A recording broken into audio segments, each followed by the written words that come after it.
Bismillahirrahmanirrahim. Assalamualaikum warahmatullahi wabarakatuh. Beberapa hari yang lalu telah meninggal seorang ulama dari Salafi Wahabi, yang dimana proses pemakamannya dihadiri oleh ribuan jamaah. Apakah memang hadirnya ribuan jamaah yang bertaksiyah mengiringi proses pemakaman beliau berada di jalur yang benar?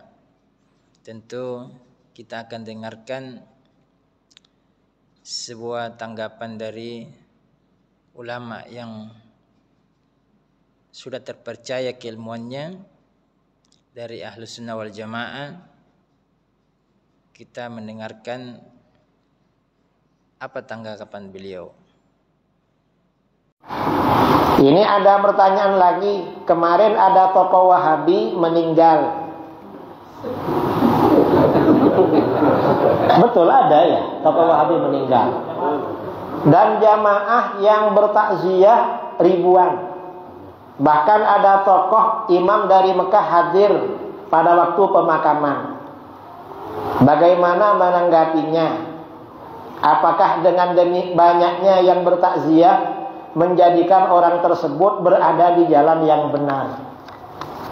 Ini memang ada pernyataan Imam Ahmad yang disalahpahami sama Wahabi. Imam Ahmad itu pernah bilang, Imam Ahmad pernah bilang, bainana wa bainakum yaumul janais. Yang membuktikan siapa yang benar, kami atau kalian nanti ketika meninggal. Siapa yang ramai itu yang benar, yang sedikit itu gak benar, kata Imam Ahmad.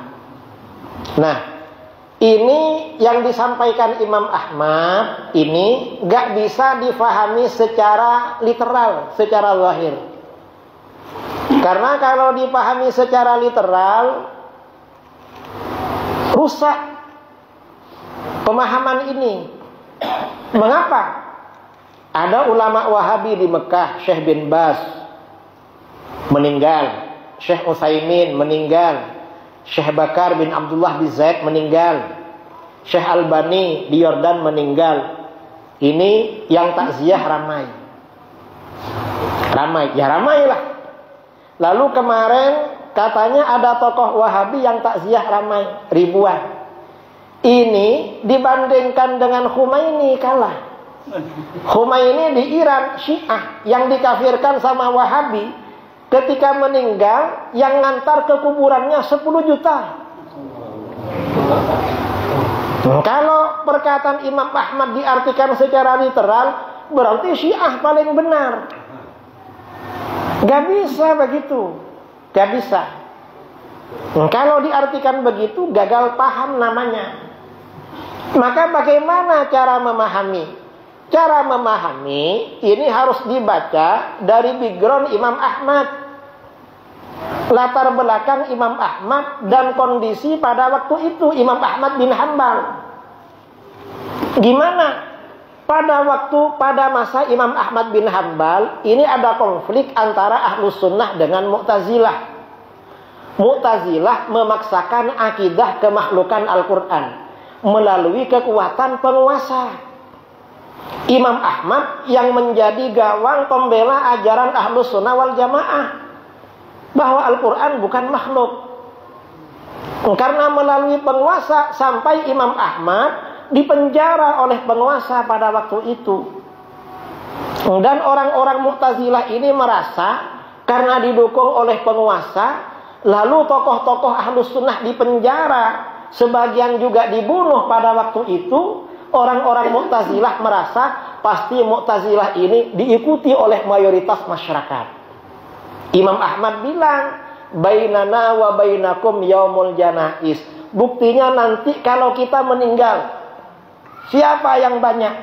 Begitu Imam Ahmad meninggal, akhirnya apa? Yang takziah itu diperkirakan 1 juta. Waktu itu masyarakat Baghdad gak ramai kayak sekarang. Artinya kebanyakan Muslim, karena kebanyakan memang Ahlus Sunnah, gak menampakkan secara diam-diam takziah ke Imam Ahmad. Itu maksudnya. Sementara yang Mu'tazilah hanya sebagian orang yang takziah, karena Mu'tazilah pengikutnya gak ramai waktu itu. Jadi ini kondisinya dengan Imam Ahmad, kondisi disesuaikan dengan keadaan Imam Ahmad ini. Dan ini juga harus dibaca dari latar belakang Imam Ahmad. Imam Ahmad ini tokoh Ahlus Sunnah wal Jamaah, dan pastinya beliau tahu dengan hadis tanda-tanda Ahlus Sunnah. Apa tanda-tanda Ahlus Sunnah? Di dalam hadis, misalnya hadis riwayat Ibnu Majah dari Anas bin Malik radhiyallahu anhu, Rasulullah sallallahu alaihi wasallam bersabda, "Innallaha la yajma'u ummati 'ala dhalalah." Sesungguhnya Allah tidak akan menghimpun umatku di atas kesesatan. Artinya kalau umat Islam ini bersepakat pasti benar.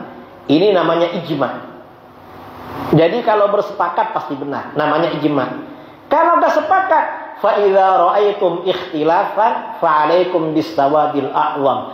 Apabila kamu melihat perbedaan pendapat, ikuti golongan mayoritas. Nah, Imam Ahmad dengan adanya hadis ini dan hadis-hadis yang lain yakin kalau akidah Ahlus Sunnah wal Jamaah diikuti mayoritas. Terbukti apa? Ketika Imam Ahmad wafat, mayoritas penduduk Baghdad datang bertakziah pada beliau. Nah, kalau yang kemarin tokoh Wahabi datang ribuan, itu bukan mayoritas, yaitu aja Wahabi yang ada. Itu aja, bukan mayoritas.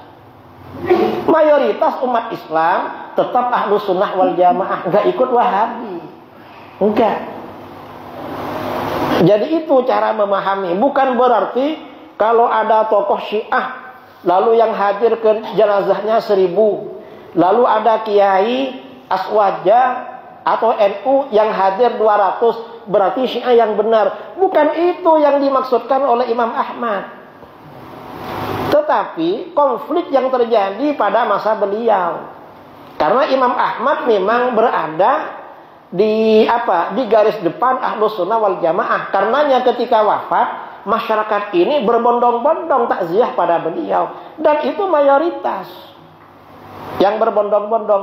Itu cara memahami. Jadi harus disesuaikan. Nah, kalau Wahabi yang ramai ya itu cuma itu aja, orangnya minoritas itu. Dan guru-guru mereka seperti Syekh bin Baz, Syekh Utsaimin, ketika meninggal yang takziah masih kalah banyak dengan yang bertakziah kepada Abu Yazid Muhammad bin Alawi Al-Maliki. Tapi ketika Syed Alawi Al-Maliki yang takziah banyak, Wahabi gak mau pakai perkataan Imam Ahmad. Gak mau. Tapi ketika Syekh bin Baz padahal kalah banyak, dipakai perkataan Imam Ahmad. Ketika beberapa tahun kemarin masih dekat, Sayyid Abu Bakar Al-Masyhur Al-Adani wafat. Kan ramai di Tarim di Yaman. Wahabi gak mau pakai perkataan Imam Ahmad. Bainana wa bainakum dinul janais. Gak mau. Mengapa? Ini orang sufi katanya. Orang sufi, khurafat, bid'ah, syirik. Bilang begitu. Tapi ketika Syekh Muqbil meninggal, gak seramai itu, diam mereka. Artinya apa? Wahabi ini suka memelintir perkataan para ulama. Kadang-kadang mereka gak paham memang. Gak paham. Jadi ini saya kira perlu diluruskan ya, masalah ini. Ya mudah-mudahan bermanfaat lah. Ada lagi? Alhamdulillah, kita telah mendengarkan penyampaian atau tanggapan dari Kiai Haji Idrus Ramli tentang ulama atau salafi Wahabi yang telah meninggal dunia, yang ditaksiai oleh ribuan jamaah. Menukil daripada pendapat Imam Ahmad bin Hanbal, yang sudah dengarkan penjelasan dari Kiai Haji Idrus Ramli tentang pendapat Imam Ahmad tersebut. Dan kepada salafi Wahabi, jangan selalu merasa paling benar dalam berdakwah. Kita tetap mendoakan semoga Ustadz Yasid bin Abdul Qadir Jawas diberikan husnul khatimah oleh Allah Subhanahu wa taala, dan semoga beliau ditempatkan di tempat yang layak baginya, yaitu surga. Assalamualaikum warahmatullahi wabarakatuh.